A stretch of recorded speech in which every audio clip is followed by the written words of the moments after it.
You know who Pac-Man is. The little pixelated puck who needs to eat up all the Pac pellets in his vicinity, eating ghosts along the way to satiate his limitless hunger for blood. Maybe you saw Pac-Man in the Pixels movie, you know, the one with Adam Sandler? Do you feel me, sailor? You beautiful Nubian man! You gorgeous specimen of what God can make! Maybe you're like me and enjoy Smash Ultimate and have noticed his existence on that game as well. Is Pac-Man using the ghosts? I thought he hated those guys. Yeah, Now they're friends? There's some lore there we're not really too sure about. This guy is a student of the first magnitude. He has no idea that in Pac-Man World 3, it is established that Pac-Man and the ghosts are fine with working together if it's against a greater evil. Or maybe you're a little goo goo gaga baby and know him from that weird TV show.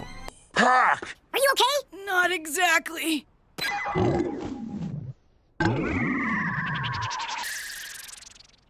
A yellow one! Must have been something I ate.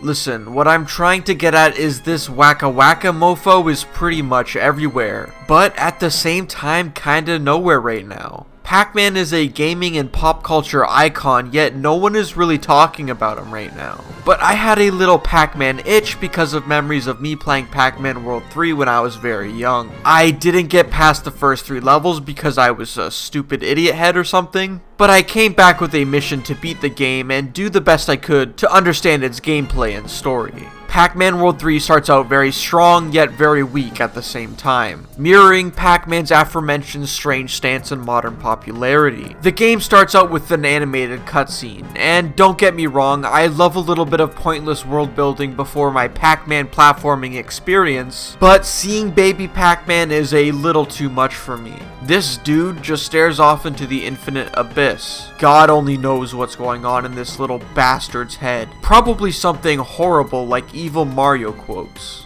Is it good for me to destroy the world? But after this cutscene, you are then dropped straight into the world of Pac-Man World 3. A ghost named Orson has teleported you to this abandoned junk graveyard-like area with toxic Nickelodeon goop splattered everywhere, and automated machines that are still running combined with the broken machines that are scattered across the level. But the first thing that's thrown at you is the combat mechanics. Yeah, for some reason this game has a combat system, which I originally thought was fun, but as time went on I began to absolutely hate the combat in this game. I'll talk more in depth about the combat in a bit. Anyways, the song they use for this level is beautiful. It feels curious, yet a little bit sinister. It entices you to move forward while setting the tone for the game.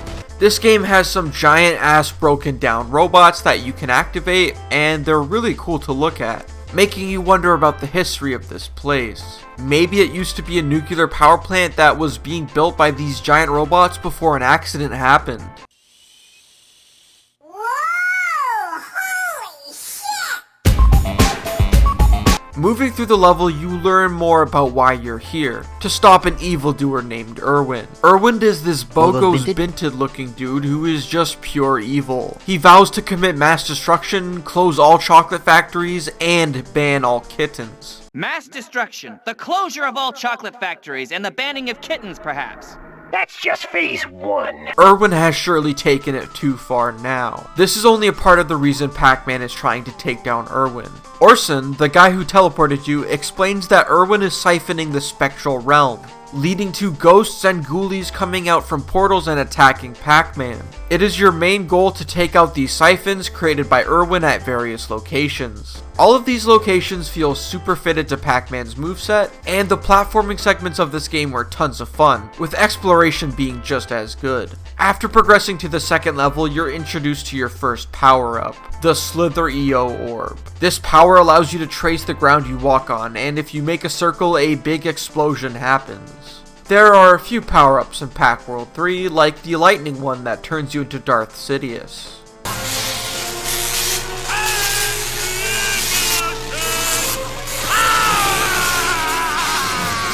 These power-ups help you massively in combat. Basically, if you see them, use them. The combat gets very tedious very quickly. In every level, there will be sections where the platforming collectathon aspect of the game will be put aside for a lengthy combat section. Your basic hit attack is B. Spam B 3 times for a combo punch. The butt bounce. Press A twice and you'll turn into a ball and slam into the ground. Do this 3 times to create a small shockwave. There's a green butt bounce power up that makes all of your bounces extremely devastating. Last but not least is the rev roll. This can be used for combat, but I mostly used it for quick traversal, and it's required for these rev roll plates used in puzzles. There's not much variety in enemies either. You'll either be fighting these monster dudes that don't look like they should be in a Pac-Man game, and robots made by Irwin, which eventually get very annoying lasers. There are 2 bosses in the game, Boss 1 and Boss 2 respectively. They both suck even more than their names, I'm sorry guys. You beat them both the exact same way. Yeah, pretty boring stuff. What's not boring though is being off that vacuum shroom from Bowser's Inside Story and severely struggling with this one industrial level's platforming gimmick. You need to swing from these poles and a huge portion of the level is dedicated to this labyrinth of poles and horror. This level is also home to these holograms of Irwin which make him look like he's spitting some bars. Why so serious? There's a lot of these small details hidden throughout this game's levels, like the anti-Pac-Man propaganda posters. Moving on with Irwin's evil plans, he has captured Inky, the blue ghost, and Clyde, the orange one, who the game for some reason calls Blinky, who is the red one. This gets a little confusing when the cutscene introducing Inky and Clyde has Irwin picking between the red and the blue pill. Inky's all like, "Take the red pill, then you'll think female oppression is a myth." And Clyde joins in saying, "No, take the blue pill, then you'll use Twitter and you'll become even more evil than ever." They can't make up their mind and a random creature named the Spectral Fiend drops in and just kind of interjects himself into Irwin's plan, talking about how Pac-Man is a problem and how there are 2 more ghosts left in the spectral realm. These ghosts are Blinky and Pinky, and they both introduce new mechanics into the game. Pinky can make ghost platforms real, leading to puzzle-solving platforming segments, and Blinky can be used in combat, mostly against spectral ghosts. On top of this, Blinky can just get really big and roar to knock certain platforms down. This is how the Spectral Fiend just dies. Yeah, this game has a weird habit of bringing in characters for an extremely short amount of time, and these characters are all just tropes. Like how the Spectral Fiend was an evil minion type character, or this weird purple dude with the spoon who used to work for Irwin as a janitor, but now he has amnesia and wants to help Pac-Man, thus making him a hero. I really didn't like these characters all that much. The dialogue in this game was just incredibly cheesy, and I was more so focused on the gameplay, which unfortunately wasn't really good, besides a few parts like the aforementioned pole zone, the first level, and the spectral realm. Don't get me wrong, I really like the other level settings, but they just don't challenge you very much. Another problem I have with this game is the collectathon aspect. Don't get me wrong, love picking up abstract objects and seeing how many I got on a list just as much as the next guy, but there's just no incentive to collect these things. The game says you'll get a reward for all the collectibles in a level, but I'm not quite sure what that reward is. There's Pac-Man cards that give you cards in the Extras Museum, and the silver statues also give you cards, but I'm not too sure about the fruit. This just makes the collecting everything aspect of this game really weak, so basically the only thing going for this game is its platforming segments, but only on a select few levels, and also its unique and interesting atmosphere. This sadly leads me to giving this game a Pumpa score of only 4